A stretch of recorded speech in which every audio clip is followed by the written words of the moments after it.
হাসির রাজা, জ্ঞানের রাজা, রসিক রাজা।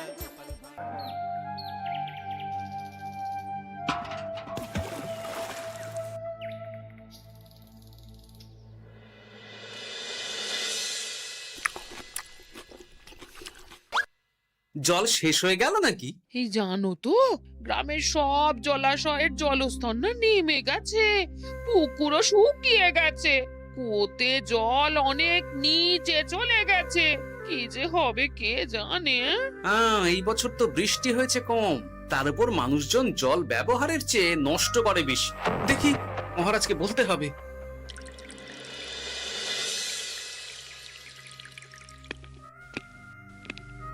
এই তো গোপাল এসে গেছে। শুনেছো, রাজ্যের সকল জলাশয়ে শুধু শুনিনি, চাক্ষুষ দেখেছি, আর এর কারণ ও তার সমাধানও ভেবে এসেছি মহারাজ। তুমি কি বলতে চাইছো সেটা বলো না খোলসা করে। মহারাজ, আসন্ন দিনে জলাভাব মেটানোর একটাই উপায়, তা হলো প্রজাদের উপর কর চাপানো। মহারাজ, আমার ঠাকুরদা বলতেন, যা মেলে মূল্য বিনে তার মূল্য কে আর জানে। আমরা যেহেতু জলের মতো এত মূল্যবান সম্পদ বিনামূল্যে পাচ্ছি, তাই একে গুরুত্ব দিতে শিখিনি। সবাই মিলে দেদার জলের অপচয় করছে। আমি এই অপচয়ের বিরুদ্ধে কর বসানোর পরামর্শ দিচ্ছি মহারাজ। জলের জন্য দেবে দাম, ছুটে যাবে কাল ঘাম। হ্যাঁ, যখনই জলের জন্য কর দিতে হবে, তখনই জলের অপচয় বন্ধ হবে। এতে লাভটা কি হবে গোপাল? মানুষ কম জলে কাজ করা শিখে যাবে, ফলে আগামী দিনে যদি জল সম্পদ কমেও যায়, এই কৃষ্ণনগরের প্রজারা আগে থেকেই তার জন্য প্রস্তুত হয়ে যাবেন। কিন্তু আমি আমার প্রজাদের কাছ থেকে জলের দাম নেব গোপাল? না মহারাজ, কর বাবদ যে অর্থ উপার্জন হবে, তার সাথে আপনার দান মিলিয়ে রাজ্যের মধ্যে একটা বিরাট কৃত্রিম জলাধার বানানো হবে। বাহ বাহ বাহ! যেখানে বৃষ্টির জল সংরক্ষণ করা যাবে মহারাজ। এতে সারা বছর ধরে আর কোনো জলের অভাব থাকবে না মহারাজ। গোপালের প্রস্তাব বড় ভালো লেগেছে। আগামী দিনে ইতিহাসে এই কর্মযজ্ঞের কথা লেখা থাকবে বলেই আমার বিশ্বাস। আর তাই আমি গোপালকে এই মুহূর্তে 50টি স্বর্ণমোহর উপহার দেব বলে ঘোষণা করছি। সাধু সাধু সাধু।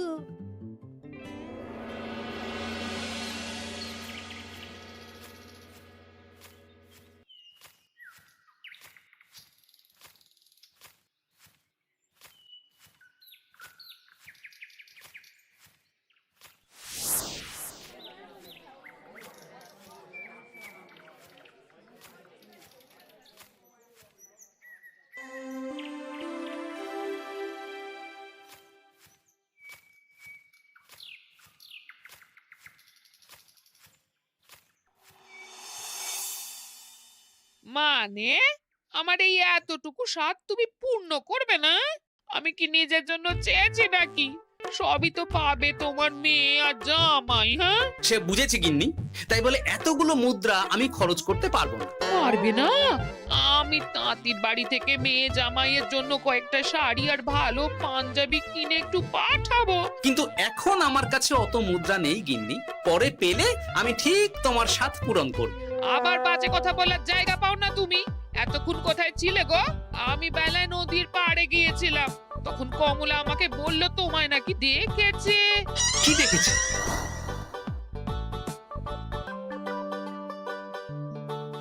কোথায় গেল?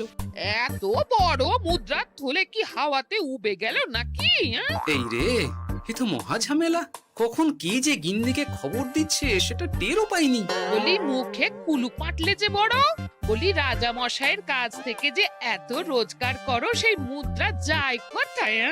আহ, কানের মাথা খেও না তো। আমি কি তোমার কোনো কিছুর অভাব রেখেছি? বলো একবার। খাওয়া পড়া কোনো কিছুর তো কোনো খামতি নেই তোমার। মানছি রাখোনি, কিন্তু তাই বলে আমিও তোমার স্ত্রী, তোমার গিন্নি গো গিন্নি, তাই না? আমার তো জানার অধিকার আছে নাকি যে তোমার উপার্জনের অর্থ করি সব কোথায় যাচ্ছে? জানবে জানবে, সব জানবে। এখন কিছু খেতে দাও দেখি, পেটে ছুঁচোয় ডন বৈঠক মারছে।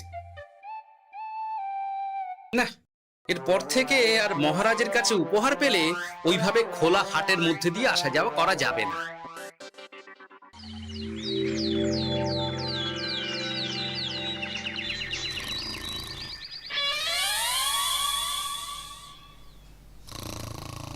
তোমার আর কোনো চিন্তা নেই গোপাল, আমি তোমার মাসোহারা তো বাড়িয়ে দিলাম, সঙ্গে প্রত্যেক দিন তুমি 10 মোহর করে পারিতোষিক পাবে।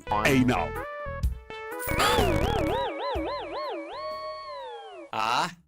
এই ভোরবেলায় একটা জব্বর স্বপ্ন দেখা গেল বটে। এই স্বপ্ন খুলে গেলে আর কোনো চিন্তা নেই। গিন্নি, ও গিন্নি, বলি গেলে কোথায়? গিন্নি, সারা নেই। ও গিন্নি, রাগ করলে নাকি গো? আরে এসো এসো, এমন একটা স্বপ্ন দেখেছি না যে তোমার আর কোনো চিন্তা থাকবে না গিন্নি। মোহর আর মুদ্রা একেবারে ঝরে পড়বে গো।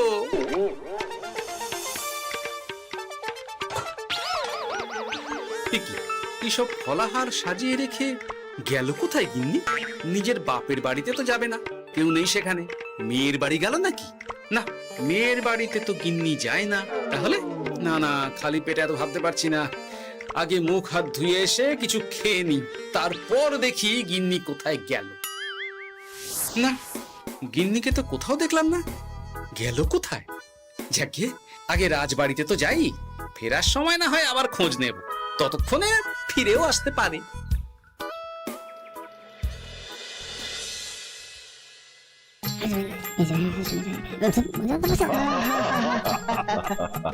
বাহ বাহ বাহ, একেই বোধহয় বলে সঙ্গগুণ। অনেকদিন এত হাসি নিয়ে। যা বলেছেন মহারাজ। হাসির চোটে পেটে ধরছে খিল। কর্তা আর গিন্নিতে দেখছি রয়েছে অনেক প্রেম। কি গিন্নি, তুমি এখানে কি করছো? কি গোপাল, তুমি রাজসভায় এলে যে বড়? তুমি নাকি রাজসভার কাজ থেকে অবসর নিতে চেয়েছো? হ্যাঁ, এই কথা কে বললো মহারাজ? এই তো উনি বললেন। বলি আমি আবার কি করব? তুমি আমায় একটা কাজ দিলে আর সেটা আমি করব না বলো? আমি তোমায় কাজ দিলাম? কি কাজ? বাবা গোপাল, তুমি কি আকাশ থেকে পড়লে নাকি? তুমি তো তোমার গিন্নিকে বলে পাঠিয়েছো যে তুমি আর রাজসভার কাজে যোগ দিতে চাও না। তোমার নাকি আর কাজে মতি নেই, তুমি বিশ্রাম চাও। এই রে, গিন্নি দেখি ভয়ঙ্কর চাল দিয়েছে। আমার নামে রাজসভায় এসে এইসব বলেছে।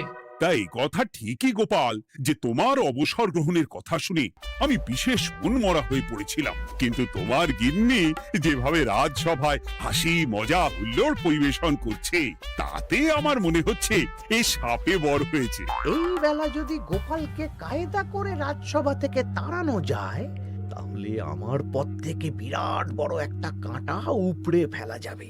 গোপাল গিন্নি সবার মধ্যে বিলিয়েছেন হাসি, তার জন্য রাজামশাই হয়েছেন ভারী খুশি।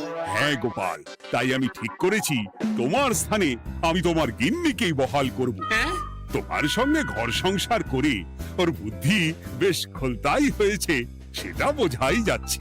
এছাড়াও আমাদের অনেক পরামর্শ দিয়ে সাহায্যও করতে পারবে। তাছাড়া উনি মহিলা বলে অন্দরমহলেও যেতে পারবেন, রানীমাও খুশি হবেন বলেই তো আমার বিশ্বাস। কি গোপাল গিন্নি, তোমার এই কাজ করতে কোনো আপত্তি নেই তো? আপত্তি কেন থাকবে মহারাজ? আমি ধন্য আপনি আমায় এত বড় সম্মান দিচ্ছেন বলে। এ তুমি আমার কত বড় সর্বনাশ করলে গিন্নি। তুমি কিনা শেষে আমার চাকরিটাই খেলে। এটা গোপালের জন্য বড় ভালো হলো, তাই না? কোনো কাজ করতে হবে না, কিন্তু রোজগার আগের মতোই থাকবে। অবসর আর উপার্জন একসাথে। না হে গোপাল, তুমি আর এখানে কাঁচু মাচু মুখে দাঁড়িয়ে না থেকে নিজের বিশ্রামে ব্যাঘাত ঘটিও না। আমাকে সবার কাজ শুরু করতে দাও। যথা আজ্ঞা মহারাজ।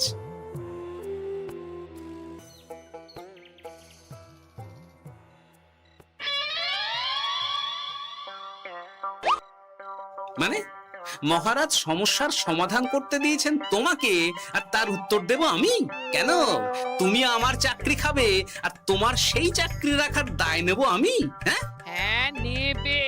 মানে কাল রাজসভায় মহারাজের সমস্যার সমাধান করব, সেই মতো কথা দিয়ে এসেছি। হ্যাঁ, আগাম 10টা মুদ্রাও বাগিয়ে এনেছি। তার থেকে তোমায় একটা মুদ্রা দিলাম। এখন মানে মানে আমাকে উত্তর বলে দেবে, না হলে আমি কেন দেব? আমি পাবো একটা মুদ্রা, আর তুমি আমার কাছে উত্তর জেনে নিয়ে সেটাই বলে পাবে 9 মুদ্রা। কিছুতেই না। বলবে না? না। তাহলে ভালো করে শুনে রাখো, আজ থেকে ঘরের উনুনে হাঁড়ি চড়বে না। চাকরি তো খুইয়েই নিচ্ছ, এবার না খেয়ে প্রাণটা খোয়ানোর জন্য তৈরি হয়ে যাও। হ্যাঁ, ওরে বাবা, এমন কথা কেন বলছো গো গিন্নি? তুমি তো জানো যে খিদে একদম সহ্য করতে পারি না। এখন যদি তুমি এইসব বলো তাহলে আমার রক্ষে নেই গো। বেশ, তাহলে আমি যা জানতে চাইছি শ্বশুর শ্বশুর করে বলে ফেলো দেখি। এ আমি কি শাঁখের করাতে পড়লাম রে বাবা। ঠাকুর, এত দুর্ভোগ লেখা ছিল, ঘরে বাইরে সব জায়গায় এত হেনস্থা যে সহ্য করা যায় না ঠাকুর।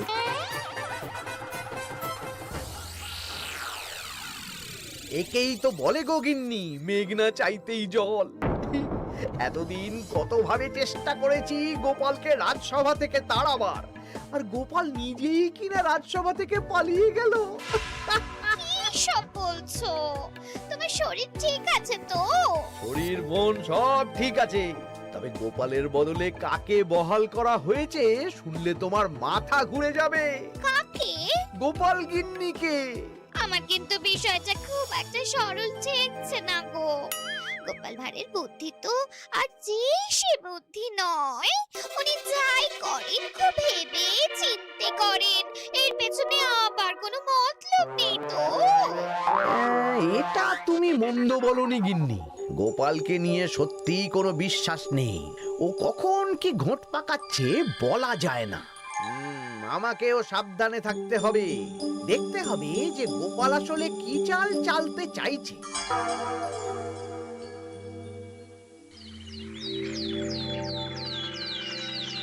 হ্যাঁ গোপাল গিন্নি, এই একটাই প্রশ্ন আমায় সারা রাত ধরে জাগিয়ে রেখেছে। মানুষ মরে ভূত হয়, ভূত কি মরে? তাহলে ভূত মরলে কি হয়? মানে মহারাজ, এই প্রশ্নের উত্তর আমার আজকে দিতে ইচ্ছে করছে না। হ্যাঁ, আমি না হয় আপনাকে আগামীকাল এই প্রশ্নের উত্তর দেব, ঠিক আছে? হ্যাঁ, গাছ থেকে পড়ে গেলে জাপটে ধরে ডালকে। আজকের প্রশ্নের উত্তর উনি দেবেন কালকে। না হে গোপাল গিন্নি, তা হয় না। এই প্রশ্ন আমাকে সারা রাত বিচলিত করেছে। আবার যদি আজকেও এই প্রশ্নের উত্তর না পাই তাহলে তো আবার একটা নিদ্রাহীন রাত আমাকে কাটাতে হবে।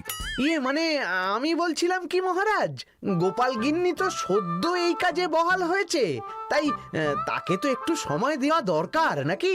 কিন্তু প্রশ্নের উত্তর না পেলে যদি মহারাজের শরীর খারাপ হয় তার দায় কে নেবে মন্ত্রী মশাই? এই রে, এখন আমি কি করব?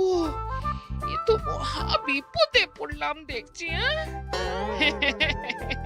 আচ্ছা মহারাজ, ঠিক আছে ঠিক আছে, আমি এই প্রশ্নের উত্তর দেব, কিন্তু আমার না একটু সমস্যা আছে। খোলা হাওয়াতে গিয়ে না দাঁড়ালে আমার ঠিক মাথা খোলে না, তাই বলছিলাম। তাই না হয় যাও, হাওয়া খেয়ে এসে মাথাটা খোলতাই করে নাও, কিন্তু এই প্রশ্নের উত্তর আমাকে আজকেই দিতে হবে। হ্যাঁ, উফ, এই যে কি সমস্যা! সারাদিন ঘরে বসে থেকে থেকে তো আমার সারা গায়ে বাদ ধরে গেল। সেই সকালবেলা আমাকে ফলাহার করিয়ে দিয়ে গিন্নি তো চলে গেছে রাজবাড়িতে চাকরি করতে। এদিকে আমার যে পেটে কিচ্ছুটি নেই, তার কি হবে? মহারাজ দোকানে গিয়ে যে ভালো মন্দ খাবো তারও উপায় নেই, তাহলেই তো কাঁড়ি কাঁড়ি খরচা। না, একবার দেখি তো উনুন ধরিয়ে অন্তত ভাতটা চাপাতে পারি কিনা, তাহলে গিন্নির ওই হাঁড়ি না চড়ার হুমকির হাত থেকে অন্তত বাঁচা যাবে।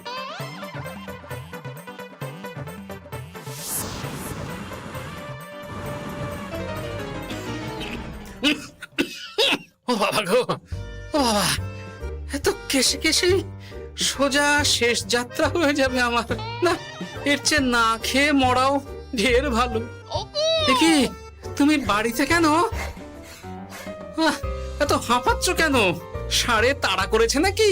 আরে না গো, মানুষ মরে ভূত হয়, ভূত কি মরে? তাহলে ভূত মরলে কি হয়? খোলা হাওয়াতে গিয়ে না দাঁড়ালে আমার ঠিক মাথা খোলে না। ও, এই হলো ব্যাপার। বেশ, এর উত্তর তোমায় আমি বলে দিচ্ছি। ভূত মরে প্রথমে এক ঝুড়ি অন্ধকার হয়, সেই অন্ধকার হাওয়াতে উড়ে বেড়ায়। এক সময় সেই অন্ধকার পাতলা হতে হতে কুয়াশার মতো হয়ে যায়। ব্যাস, মিটে গেল। ব্যাস, মিটে গেল। যদি রাজা মশাই এই কথা বিশ্বাস না করেন, তুমি হলপ করে বলবে আপনি যখন মরবেন একদম মিলিয়ে নেবেন মহারাজ, এর চেয়ে এক পা এদিক ওদিক হয় না যেন। হ্যাঁ, এই না হলে তুমি গোপাল ভাঁড়। বুঝেছো তাহলে?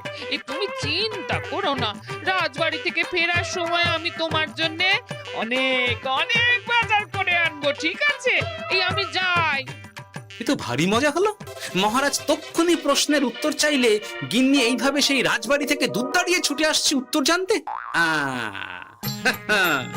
আমাকে তুমি একটা চাল দিয়ে কুপকাত করেছে তো গিন্নি। এইবার বুঝবে কত ধানে কত চাল।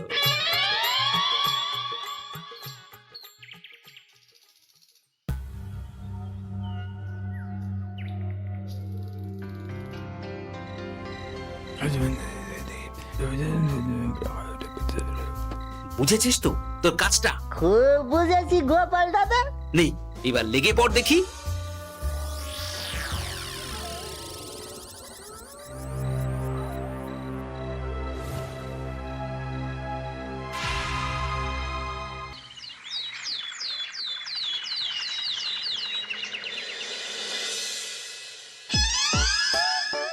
তাহলে আর বলছি কি তোমাদের, সকালবেলায় উঠে দেখি মুখের এই হাল।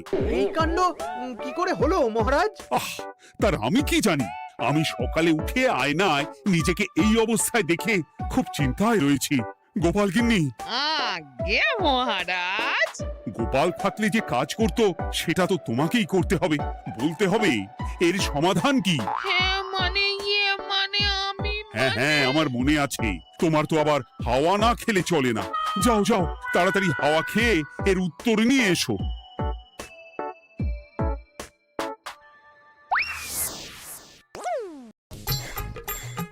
এই জন্য তুমি এত দূর ছুটে এলে গিন্নি? মহারাজকে বলবে যে তিনি যেন আজ রাতে চাদরটা মুখে ভালো করে মুড়িয়ে ঘুমোন, তাহলেই মিটে যাবে। এই রং চলে যাবে আর নতুন করে কিছু হবেও না। ও মা, বলি এত সোজা সমাধান? তা নয় তো কি?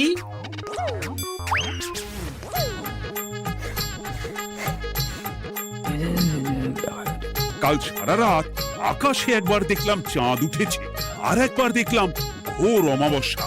এর কারণ কি? একই রাতে দুই তিথি হয় কি করে?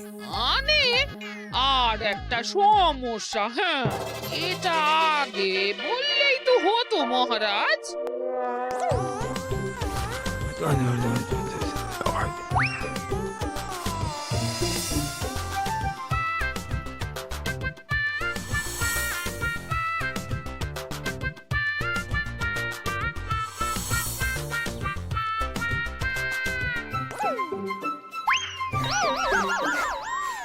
কি তুমি হাওয়া খেতে গিয়ে এইভাবে খাবি খাচ্ছ কেন গোপাল গিন্নি?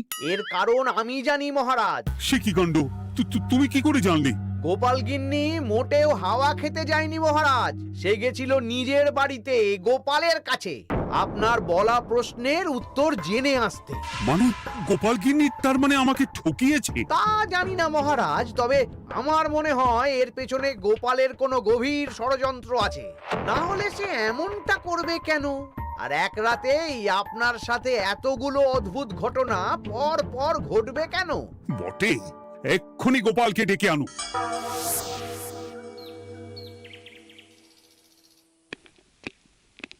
না মহারাজ, আমি সত্যি অবসর চেয়েছিলাম, আর তাই আমার গিন্নি আপনার কাছে এসে বলেছিল। ওর কোনো দোষ নেই মহারাজ।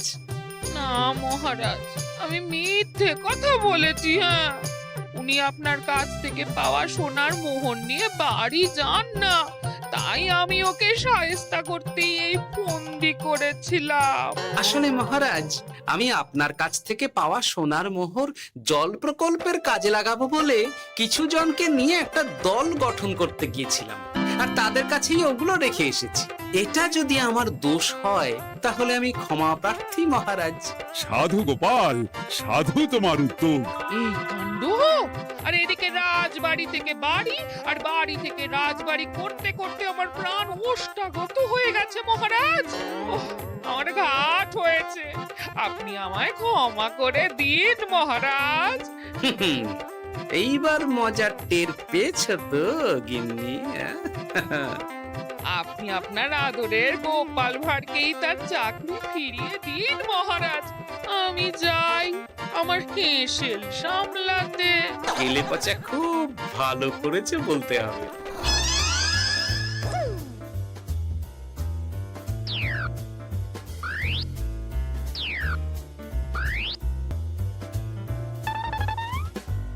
তবে মহারাজ, অমাবস্যা পূর্ণিমা সব আমার বুদ্ধিতেই কেলেপচা করেছিল।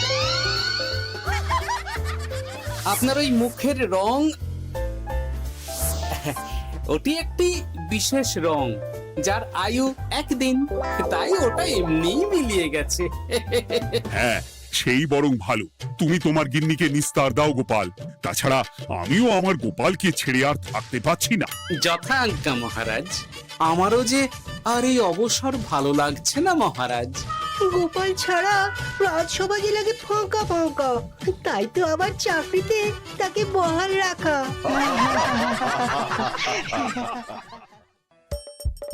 হাসির রাজা জ্ঞানের রাজা রসিক রাজা গোপাল